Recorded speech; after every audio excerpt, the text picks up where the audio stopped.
This is the 8th of the 11th.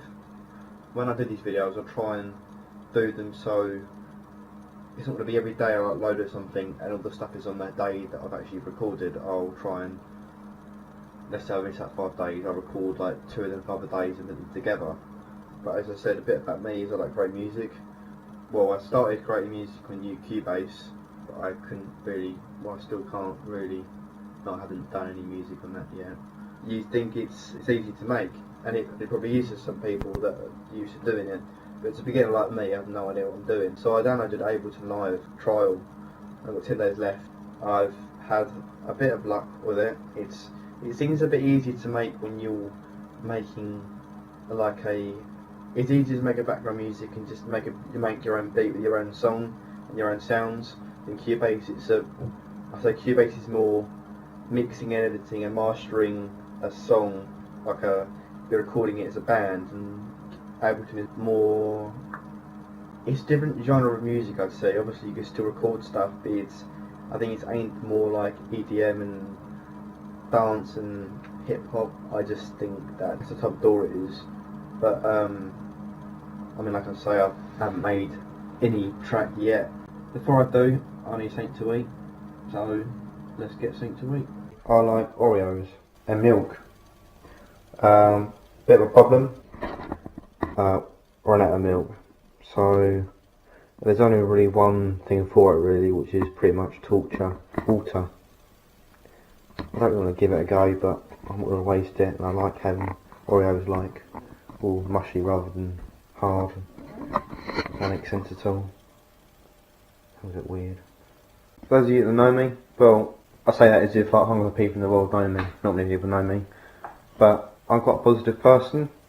So although it's water I'm trying the Oreos with, at least it's not sparkling water, because that's not nice. Water's okay. It's that moment of waiting for the Oreos to sort of melt, and it's the moment whether you don't want to wait too long, don't want to too short, because you don't want it to still be crunchy, but you don't want to pick it up and then pick up like a bit small on your finger, because the rest of it's soaks in the drink.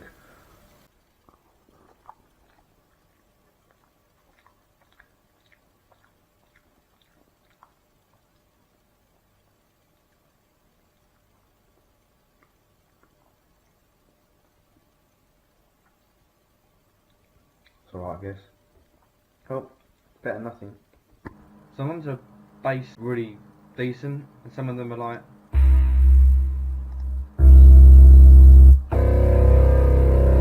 it's a bit naff and tacky, but it's the thing is though is that you think, yeah, that sound ain't great, but then somehow you hear it in a pop song that's made millions of music, and you think, how the hell is that song made that music? You don't realise a part of the song's in that, like a certain strum or a certain note or a certain noise is in a song that's really popular, but it's just in the background, so no one really realises it. So except from making music and trying to review cars, I do, because I used to work and I used to be active quite a lot of the time, and I used to like work on customers' cars, we'd be rushing around doing things. It's quite an active job I was doing, and now I've been up for like a month and a half. I'm quite cautious that I'm just doing nothing, and it's easy to just sit around and do nothing, just like, you know, go on Facebook, go on Instagram and just do nothing. But I'm quite worried about if I'm just doing nothing and eating and then putting on weight. And there's nothing wrong with putting on weight, you know. I don't dislike people being fat. It's not that at all. It's just I want to be fit and have energy and do things. It's not as if people who are fat don't have energy, can't do things. It's just I just like to be able to know that I can get up and just run and just be healthy inside me, if that makes sense. And it's not the fact of me getting up at 7 o'clock in the morning and going for a run and I feel good about myself. I'm the same as anyone else really. I do not want to get up, so I don't. Like this evening I went for a run about 6 o'clock. Only about a 10-minute run. People say it's not enough. It's not enough. Better than 0 minutes. But it's whenever you can, whenever you feel like it, just go for a run. Oh, and welcome back. It's 12th of November. I thought I'd like to show you around my family. This is Minnie. That's it. This is Sergeant. Here's Daddy. That's Sit. You met them all.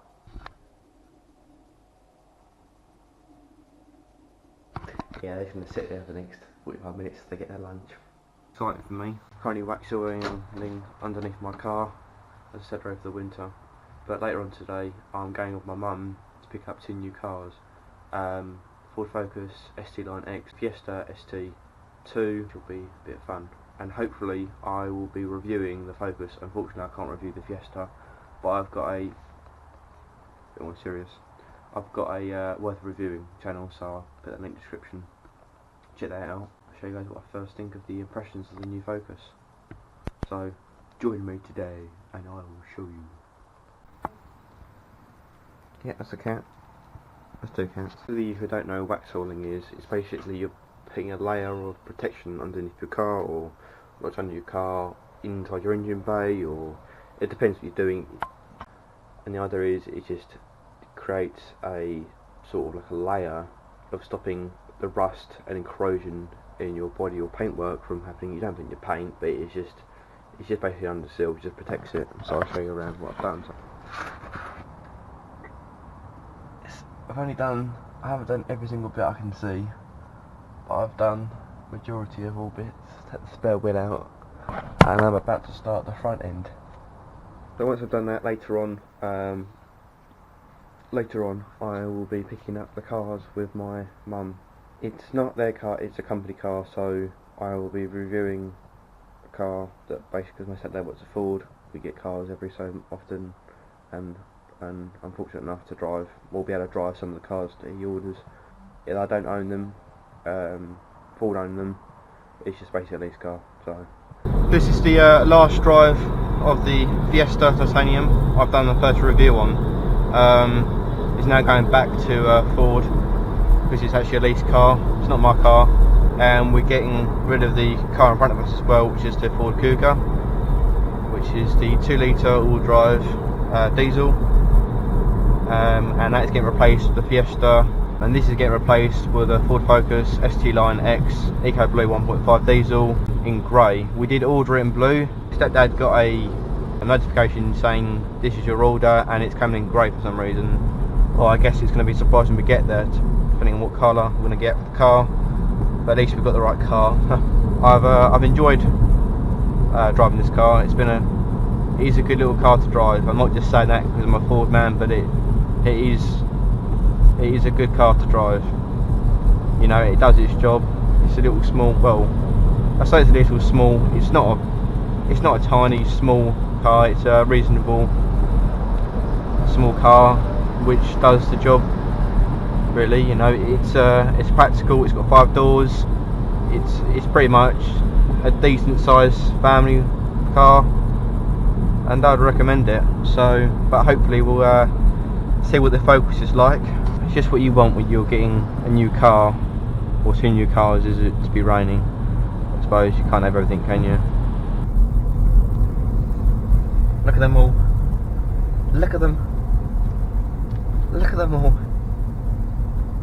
God, this massive distraction for me.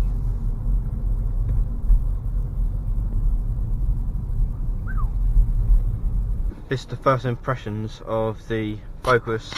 So far, pretty good. It's pretty spacious. This is the ST Line X. So got quite a few of the grey bits. As you can see, it's grey. The best bit about it so far, it's got a sport mode. Sport mode. That's quite spacious. Slightly bigger than the Fiesta, obviously. Got the Fiesta ST in the front that we've now got.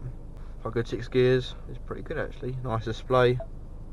So the display looks quite small if you compare it to the rest of the car. The actual size of the screen, I know the actual whole chunk of the unit is pretty reasonable, but the screen is quite small. But even so, there you go, nothing now. It stinks of that burning car smell. Not going to do too much engine because it's only done 10.3 miles, so go a bit easy on it, and it'll run in soon and push its limits then. Pretty sure it's a 4-pot, I don't think it's a 3-pot. I'm trying to verify the engine revs as best I possibly can. I know it's quite comfortable. Seats are quite wide, good for fat people I suppose. I like the steering wheel though. It's got a nice grip to it. This sort of thing you get in, I know it's an ST Line X, but the sort of thing you get in like a sports car, you get the holes where the grip, when you put your hands in, so you can grip easier. It's got quite a firm steering wheel. It's got a flat bottom, which is good.